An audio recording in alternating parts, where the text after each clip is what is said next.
మీరు చూస్తున్న రికమెండెడ్ చాలామంది వీడియోస్ చూస్తున్నారు కానీ సబ్స్క్రైబ్ చేసుకోవట్లేదండి. ఏంటంటే మా వీడియోలో ఏంటంటే మంచి మంచి కంటెంట్స్ పెడుతున్నాం, డైలీ అనాలిసిస్ గురించి మంచి మంచి సపోర్ట్ అండ్ లెవెల్స్ మనం మంచి మంచి మార్క్ చేసేస్తున్నామని ఎవరు వీడియోస్ని సరిగా చూస్తలేరు. చూసినా కానీ ఎవరు సబ్స్క్రైబ్ చేసుకోవట్లేరు. చూడండి 19 వీడియోస్ చేశాను, ఇప్పటివరకు ఓన్లీ 5 సబ్స్క్రైబ్ అంటే.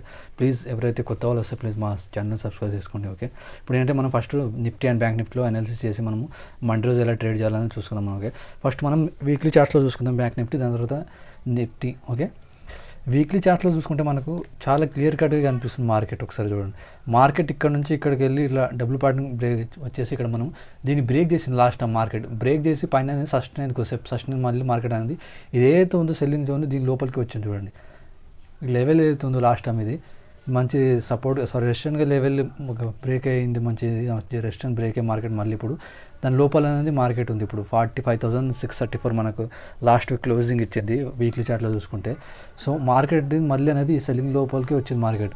ఓకే, మార్కెట్ ఒకవేళ మనకు దీనిపైన ఇదేదో ఉందో లెవెల్ పైన మళ్ళీ సస్టైన్ అయితే మళ్ళీ అప్ సైడ్ మూమెంట్ వచ్చే ఖచ్చితంగా ఛాన్స్ ఉంది. ఒకవేళ ఇప్పుడే ప్రజెంట్ అయితే మార్కెట్ అంటే దీని లోపల ఉంది కాబట్టి సెల్లింగ్ సైడే ఎక్కువ ఉండే ఛాన్స్ ఎక్కువ ఉంది. ఎందుకంటే మార్కెట్ చూడండి మంచి ఫాల్ వచ్చింది మార్కెట్. ఇప్పుడు ఏంటంటే మళ్ళీ అప్ సైడ్ వెళ్ళి మార్కెట్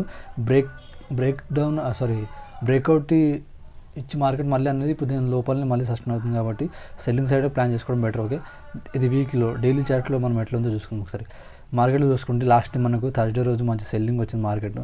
సెల్లింగ్ వచ్చి ఎగ్జాక్ట్గా అదే సపోర్ట్ తీసుకుని మార్కెట్ అక్కడ నుంచి మళ్ళీ చూడండి మార్కెట్ మనకు ఫ్రైడే రోజు మళ్ళీ అప్ సైడ్ మూమెంట్ ఇచ్చింది. ఓకే, ఇప్పుడు 15 మినిట్స్లో మండే రోజు ఎట్లా ఎగ్జాక్ట్గా ట్రేడ్ చేయాలని చూసుకున్నాం మార్కెట్.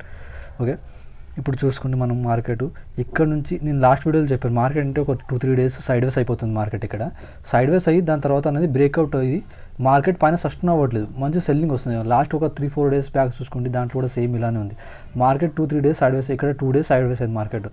సైడ్ వేస్ అయ్యి గ్యాప్ అప్ అయ్యి మార్కెట్ అనేది పైన సస్టైన్ అవ్వలేకపోయింది. అక్కడ నుంచి పెద్ద సెల్లింగ్.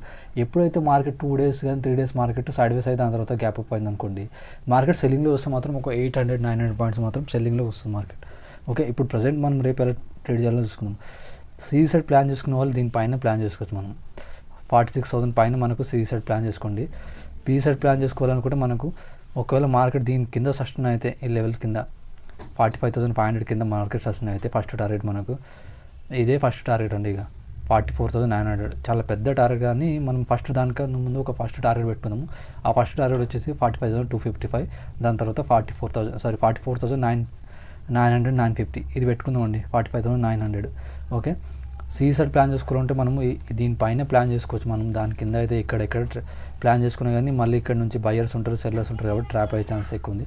సో సైడ్ ప్లాన్ చేసుకున్న 46,000 పైన సస్టైన్ అయితే మార్కెట్ మనం సైడ్ ప్లాన్ చేసుకోవచ్చు. మనకు ఫస్ట్ టార్గెట్ 46,360 ఇది మనకు ఫస్ట్ టార్గెట్ అప్ సైడ్. దీన్ని బ్రేక్ చేస్తే ఒకవేళ మార్కెట్ ఇక్కడ ఓపెన్ అయింది అనుకోండి, ఈ లెవెల్ దగ్గర ఓపెన్ అయ్యి సస్టైన్ దీన్ని బ్రేక్ చేసే డైరెక్ట్ బ్రేక్అవుట్ అయింది అనుకోండి, ఇది ఫెయిల్ అయ్యే ఛాన్సెస్ ఎక్కువ ఉంది, మళ్ళీ సెల్లింగ్లోకి వస్తుంది. ఓకే, అలా కాకుండా మార్కెట్ దీని దగ్గర ఓపెన్ అయ్యి ఇక్కడికి వస్తే సస్టైన్ అయ్యి దీన్ని బ్రేక్ చేస్తే అప్పుడు సైడ్ ప్లాన్ చేసుకోండి. First target 46,360. అలా కాకుండా మార్కెట్ ఇక్కడ ఓపెన్ అయింది అనుకోండి, ఇలా వస్తే కానీ ఒకవేళ మార్కెట్ ఇక్కడ ఓపెన్ అయ్యి 45,530 కింద ఇట్లా సస్టైన్ అయితే కూడా సైడ్ ప్లాన్ చేసుకోకండి. ఎందుకంటే మళ్ళీ ఇక్కడ నుంచి మళ్ళీ ఒక సపోర్ట్ ఉంది కాబట్టి మళ్ళీ అప్ సైడ్ వెళ్ళే ఛాన్సెస్ ఎక్కువ ఉంది. సైడ్ ప్లాన్ చేసుకోవాలంటే మనం 45,255 కిందనే. ఒకవేళ దీని కింద మార్కెట్ సస్టైన్ అయితే ఫస్ట్ టార్గెట్ 44,900-920 ఫస్ట్ మనకు ఈ లెవెల్స్ మనకు మండే రోజు ట్రేడ్ చేసుకోవడానికి ఈ లెవెల్స్ ఉంటాయి. ఓకే, మనం నిఫ్టీలో చూసుకుందాం, నిఫ్టీలో ఎలా ట్రేడ్ చేయాలో చూసుకుందాము. ఓకే, ఎక్కువ శాతం అయితే అందరూ బ్యాంక్ నిఫ్టీలో చేస్తారు కాబట్టి ఫస్ట్ నేను బ్యాంక్ నిఫ్టీ వీడియో చేస్తాను, దాని తర్వాత నిఫ్టీ. ఓకే, ఇప్పుడు నిఫ్టీలో డైలీలో చూసుకుందాం. మనం డైలీ బేస్గా ఎక్కడుంది మార్కెట్, దాని తర్వాత 15 మినిట్స్లో డైలీ బేస్గా చూసుకుంటే మార్కెట్ దీంట్లో కూడా సేమ్ బ్యాంక్ నిఫ్టీలో ఎలా ఉందో దీంట్లో కూడా అలానే ఉంది. చూడండి, ఇక్కడ నుంచి మార్కెట్ అనేది బ్రేక్అవుట్ వచ్చింది, మళ్ళీ సెల్లింగ్లోకి వచ్చేసింది. మళ్ళీ ఇక్కడ దీనిపైన బ్రేక్అవుట్ వచ్చి మళ్ళీ అనేది దీని లోపల సెల్లింగ్ జోన్ ఉందో ఇందు లోపల మార్కెట్ అనేది క్లోజింగ్ ఇచ్చింది మనకు. 15 మినిట్స్లో మనం ట్రేడ్ ఎలా చేయాలో చూసుకుందాం. మార్కెట్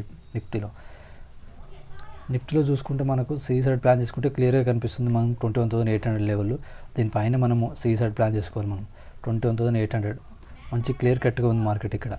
ఓకే, సైడ్ ప్లాన్ చేసుకోవాలనుకుంటే మనం ఇది లెవెల్ ఏదో లాస్ట్ డే లో ఉందో దాని కింద 21,650